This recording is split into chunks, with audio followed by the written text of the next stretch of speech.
What's up, cool people? I'm Matt Conroy. Welcome back to our Bible study. Getting into chapter 10 here of Leviticus. And so, previous couple of chapters, we basically had Aaron and his sons ordained as priests. And then there was a special kind of purification ceremony after their week of, like, sort of preparation or whatever you might want to call it. The people were, like, kind of specifically purified for that day, for the Lord's presence with them. And, yeah, that was kind of the kickoff to the ministry of Aaron and his sons as priests. So, chapter 10, here we go. Aaron's sons, Nadab and Abihu, took their censers, put fire in them, and added incense. And they offered unauthorized fire before the Lord, contrary to his command. So fire came out from the presence of the Lord and consumed them, and they died before the Lord. Moses then said to Aaron, "This is what the Lord spoke of when he said, 'Among those who approach me I will be proved holy. In the sight of all the people I will be honored.'" Aaron remained silent. Interesting that Aaron remained silent there, maybe just, not knowing what to say. Also, because these were his sons, so I'm sure there was at least a bit of grief mixed in there. But, yeah. Just proof. I mean, it doesn't quite say how soon after that whole, initiation ceremony that this stuff happened, but I would figure it's kind of implied it's not too long after. And it doesn't really give us what exactly the motivations were for Nadab and Abihu doing these things, but, this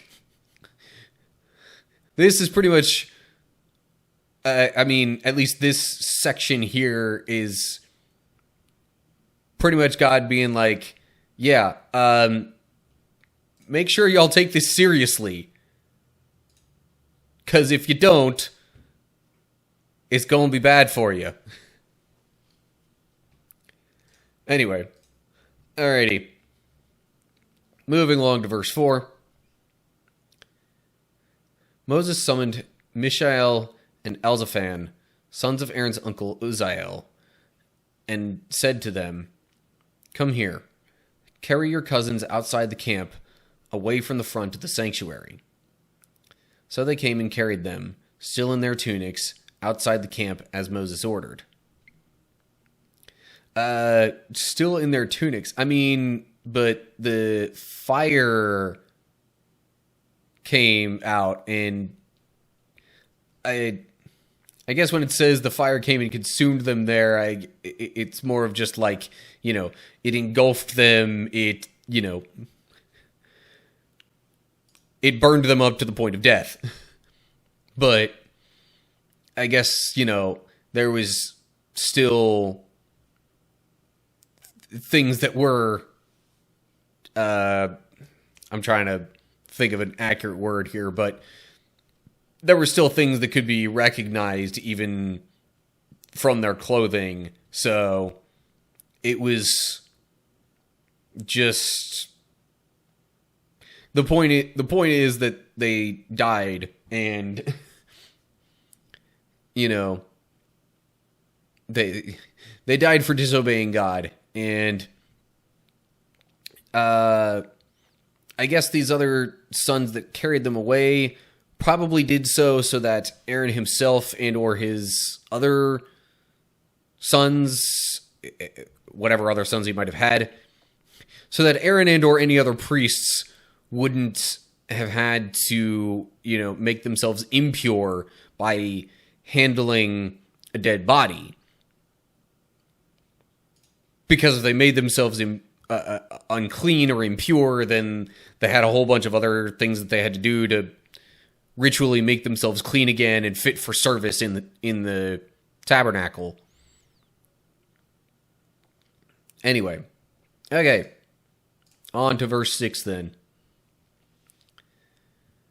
Then Moses said to Aaron and his sons, Eleazar and Ithamar, do not let your hair become unkempt, and do not tear your clothes, or you will die, and the Lord will be angry with the whole community. But your relatives, all the Israelites, may mourn for those the Lord has destroyed by fire.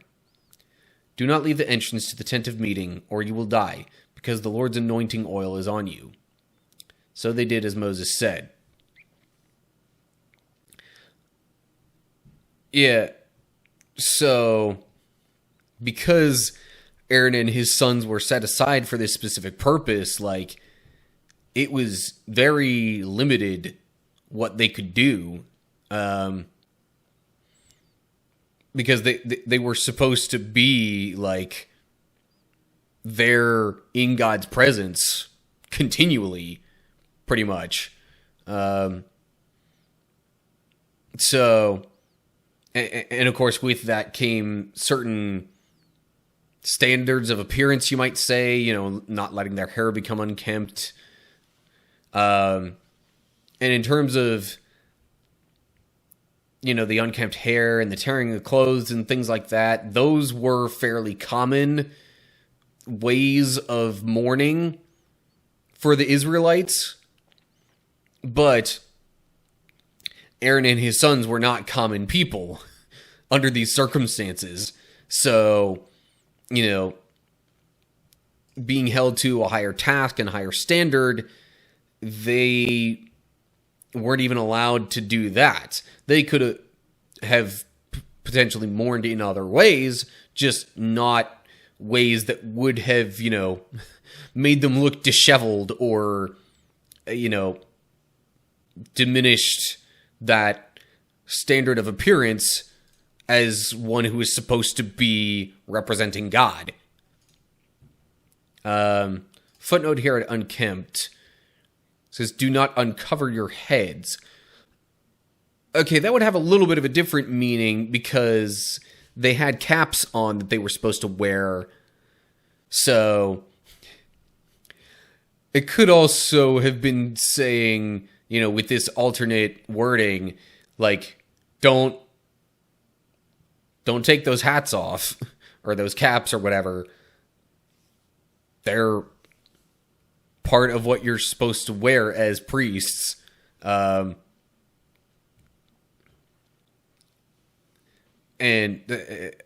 again, that probably would have been another thing of, like, you know,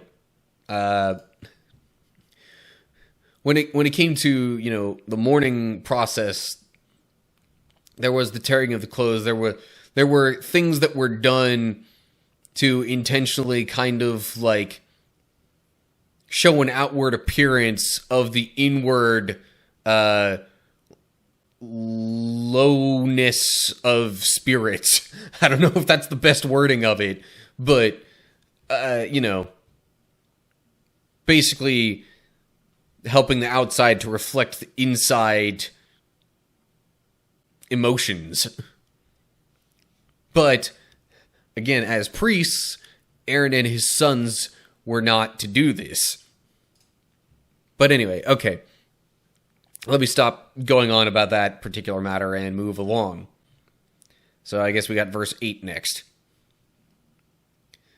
Then the Lord said to Aaron, you and your sons are not to drink wine or other fermented drink whenever you go into the tent of meeting, or you will die. This is a lasting ordinance for the generations to come, so that you can distinguish between the holy and the common, between the unclean and the clean, and so you can teach the Israelites all the decrees the Lord has given them through Moses.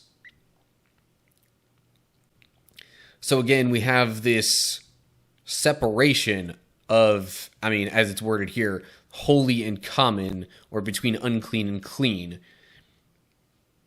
The priests were all supposed to be clean. They were supposed to be held to that higher, holier standard. So, in relation to that, they were not supposed to drink anything alcoholic, basically, Now that says whenever you go into the tent of meeting, so perhaps outside of there they could have had some, but still I imagine there was a bit of a standard related to that as well. And, since they were also supposed to be teaching the people these things, if they didn't set a good example from that standpoint, it would have not only made them look bad, but kind of made God look bad, given that they were representatives thereof. So, anyway, moving on to verse 12. Moses said to Aaron and his remaining sons, Eleazar and Ithamar, "Take the grain offering left over from the food offerings prepared without yeast and presented to the Lord, and eat it beside the altar, for it is most holy. Eat it in the sanctuary area, because it is your share and your son's share of the food offerings presented to the Lord, for so I have been commanded. But you and your sons and your daughters may eat the breast that was waved and the thigh that was presented. Eat them in a ceremonially clean place. They have been given to you and your children as your share of the Israelites' fellowship offerings. The thigh that was presented and the breast that was waved must be brought with the fat portions of the food offerings to be waved before the Lord as a wave offering. This will be the perpetual share for you and your children, as the Lord has commanded." Okay, so it wasn't even necessarily just the priests that were to have these portions, but even their other family members.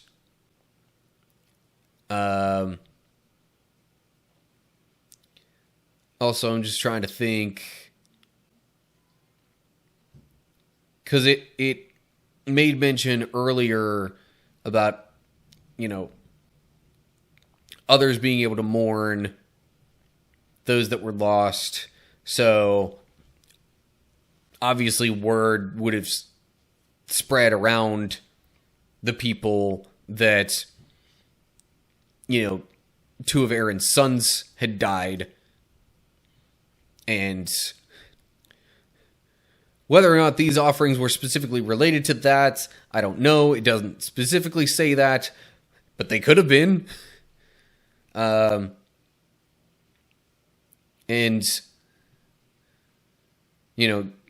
Given the word fellowship in fellowship offering, I almost wonder if that could have been sort of offered as a sense of support or camaraderie or whatever with Aaron and his remaining sons. But anyway, so yeah, just this chapter in particular is starting to make it very clear just how, I don't want to sound negative, but I don't know of another more accurate word than, restrictive. Like, the priests' lives and how they were supposed to behave in order to stay holy and clean. It was a very restrictive lifestyle. But again, that was the standard. If you're going to represent God, you've got all this stuff to live up to. And I guess in a way that's, a standard that we're kind of supposed to reflect as well as people who believe in God and are, representing him essentially to unbelievers in the world today. Maybe not quite to the same effect, but still, there's at least a general notion of that is still, in a sense, valid today. We're supposed to be different and set apart, and in some way that should be apparent through the way we live. But anyway, alrighty. I'm going to move along to verse 16 here, probably read through the end of the chapter and wrap this up. This chapter, I mean. So, verse 16. When Moses inquired about the goat of the sin offering, and found that it had been burned up, he was angry with Eleazar and Ithamar, Aaron's remaining sons, and asked, "Why didn't you eat the sin offering in the sanctuary area? It is most holy. It was given to you to take away the guilt of the community by making atonement for them before the Lord. Since its blood was not taken into the holy place, you should have eaten the goat in the sanctuary area as I commanded."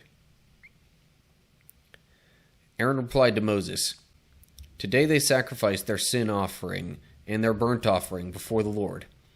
But such things as this have happened to me. Would the Lord have been pleased if I had eaten the sin offering today?" When Moses heard this, he was satisfied.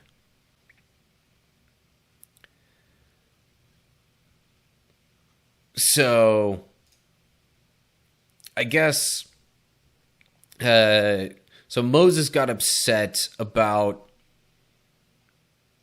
Aaron's sons not eating the sin offering. But I guess Aaron's response to that was basically that, that Aaron's other sons died, and were they really in a right mood or mindset to, partake in that? Because again, if there's these high standards, would it really kind of fit that if, Aaron and his two sons were kind of having a bit of a down day, so to speak?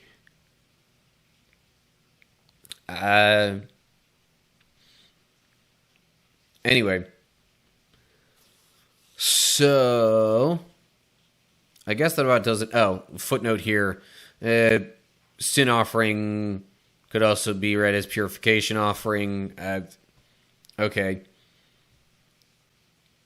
That's a footnote we've seen quite frequently throughout the past few chapters. I'm not going to spend too long talking about that.